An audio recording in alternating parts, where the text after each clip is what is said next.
10 लाख का contest Saturday को आप में से किसी ने देखा था? काफी लोगों ने देखा था। ये कुत्ते मैं तेरा खून पी जाऊंगा, ये किसका डायलॉग है? धर्मेंद्र का डायलॉग है। हाँ, अगर तो धर्मेंद्र का डायलॉग है तो मेरा कॉन्टेस्ट ये है, मेरा चैलेंज ये है कि धर्मेंद्र का डायलॉग जिस भी फिल्म में बोला है वो क्लिपिंग लाके मुझे अभी दो, मैं आपको 10 लाख रुपए दे दूंगा। अब क्या लगेगा, अरे यार ये तो बेकार की बात हो, धर्मेंद्र का डायलॉग मैंने खुद देखा है, सब बोल रहे हैं, ये बोल रहा है, वो बोल रहा है, मुझे खुद पता है। लेकिन जब ढूंढने चले जाएंगे तब पता चलेगा धर्मेंद्र जी ने ऐसा कुछ बोला ही नहीं, कभी है ही नहीं कहीं। शौक लग रहा है ना, राइट? कभी नहीं बोला। अगर तो बोला तो मैं तो 10 लाख रुपए देने को तैयार हूं। ये चैलेंज किए भी आज से 3-4 दिन तो हो गए हैं। अभी तक मेरे पास बहुत सारे लोगों के जवाब आए कि शोले में बोला है। मैंने कहा ठीक है, तो वो बोला है, वो क्लिपिंग ला के दे दो मुझे। यादों की बारात में बोला है, लोहा में बोला है, इलाका में बोला है, इस तरह के खूब सारे आंसर आप में से कई लोगों ने दिए। लेकिन मेरा सवाल है कि जो भी फिल्म बोल रहे हैं उसका वो क्लिपिंग ला के दे दो और 10 लाख रुपए ये रहा, मैं खड़ा हूं, ले लो। अभी तक कोई नहीं आया, ना कोई आएगा।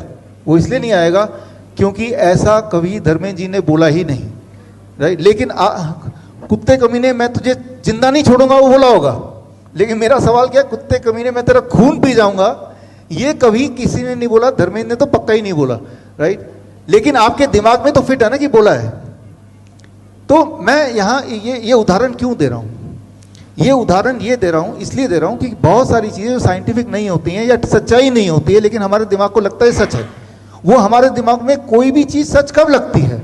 हमारे दिमाग में कोई भी चीज सच तब लगने लगती है जब उस एक झूठ को हजारों लोग हजारों बार हजारों तरीके से करते हुए नजर आते हैं, तो हमारा दिमाग बोलता है कि ये सच है। उसे ऐसी इंटरप्रिटेशन, फिर उसको कोई और एविडेंस की जरूरत नहीं होती। अगर खूब सारे लोग बोले कीमोथेरेपी अच्छा है, खूब सारे लोग बोले चाहे वो अच्छा ना हो, तो हमारा दिमाग उसकी इंटरप्रिटेशन करेगा कि ये साइंटिफिक है, सच है। जिस तरह से आपके दिमाग ने इंटरप्रिटेशन किया कि बहुत लोग बोल रहे हैं कुत्ते मैं तेरा खून पी जाऊंगा, ये धर्मेंद्र का है, लोग मिमिक्री कर रहे हैं। मिमिक्री आर्टिस्ट तो कर रहे हैं मिमिक्री, लेकिन उससे आपके दिमाग में फीट हो रहा है कि धर्मेंद्र की मैंने कोई मूवी देखी है, वो इमेजिनेशन में है। मूवी देखी है आपने, लेकिन असली बात यह कि बॉलीवुड का सबसे फेमस डायलॉग किसी ने बोला ही नहीं। सोच के देखिए। लेकिन मैं ठीक उसे, हम कुत्ते की बात कर रहे हैं ना, तो कुत्ते की बात ही कर लेते हैं। कुत्ता काटेगा तो क्या करेंगे आप बोलेंगे वैक्सीन लगाएंगे। मैं ये नहीं बोल रहा हूं कुत्ता काटना खतरनाक नहीं होता, मैं ये भी नहीं बोल रहा हूं कि रेबीज खतरनाक नहीं होता। रेबीज से मर सकते हैं, मरते हैं लोग। लेकिन मैं ये पूछना चाह रहा हूं कि अगर कुत्ते ने काटा, आपको रेबीज हो भी गया, तो वो जो वैक्सीन लगाएंगे उससे क्या कोई फायदा है? उससे फायदा तो नहीं है, नुकसान है। अब ऐसा जब लोग सुनेंगे या सुनते हैं, मेरे खिलाफ हो जाते हैं। मैंने कहा कोई सबूत तो लाओ।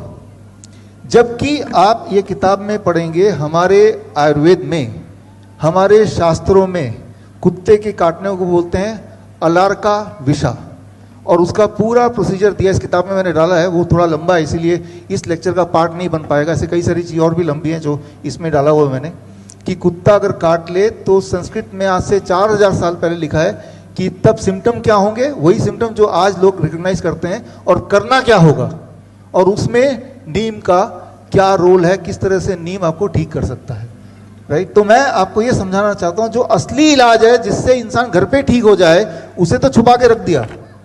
और वही गब्बर का साइकिल वाली बात कि गब्बर ने एक ऐसा ताना बाना बना दिया, एलोपैथी लॉबी ने बना दिया, राइट, ताकि आप उसमें फंसे रह जाएं।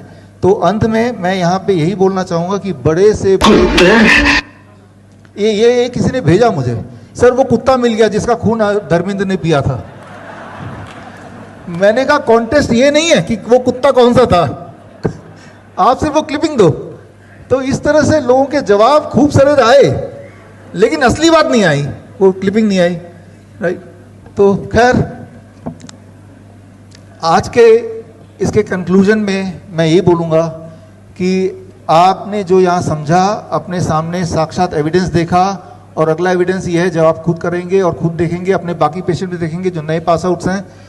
लेकिन कुछ लोग हैं हमारे देश में या दुनिया में जो इस तरह से अपने मुंह को दबा लेते हैं और सच जो है वो देखना नहीं चाहते, सच को एक्नॉलेज नहीं करना चाहते, राइट? आपने देखा कि, थैंक यू, ऑटिज्म जो कितना आसानी से ठीक हो सकता है, ट्यूबरक्लोसिस जो कितना आसानी से ठीक हो सकता है, इनफैक्ट कोई भी बीमारी कितनी आसानी से ठीक हो सकती है। लेकिन तब जो एलोपैथी लॉबी, ना तो उनको कुछ सुनाई दे रहा है, ना तो उनको कुछ दिखाई दे रहा है। आज हमारे देश में 99% जो बजट है वो एलोपैथी के लिए है, और 1% बजट पूरा आयुष सिस्टम के लिए, वो भी नहीं है उससे कम। इसीलिए एलोपैथी दिखाई दे रहा है चारों तरफ। इसलिए नहीं दिखाई दे रहा है कि वो ज़्यादा इफेक्टिव है, इसलिए दिखाई दे रहा है कि ज़्यादा इफेक्टिवली उसमें बिजनेस मॉडल है। बड़ी से बड़ी बीमारी का आसान से आसान इलाज घर बैठे ही हो सकता है। अधिक जानकारी के लिए कांटेक्ट करें nearest doctor BRC clinic @home। Lifestyle disease हो या इन्फेक्शियस इलनेस, कॉस्मेटिक्स हो या पेन मैनेजमेंट, घर पर ही बनाएं अपनी दवा। Ancient wisdom and modern evidence base का अनोखा मिश्रण। Join 1 month online training, be a certified Neem therapy practitioner.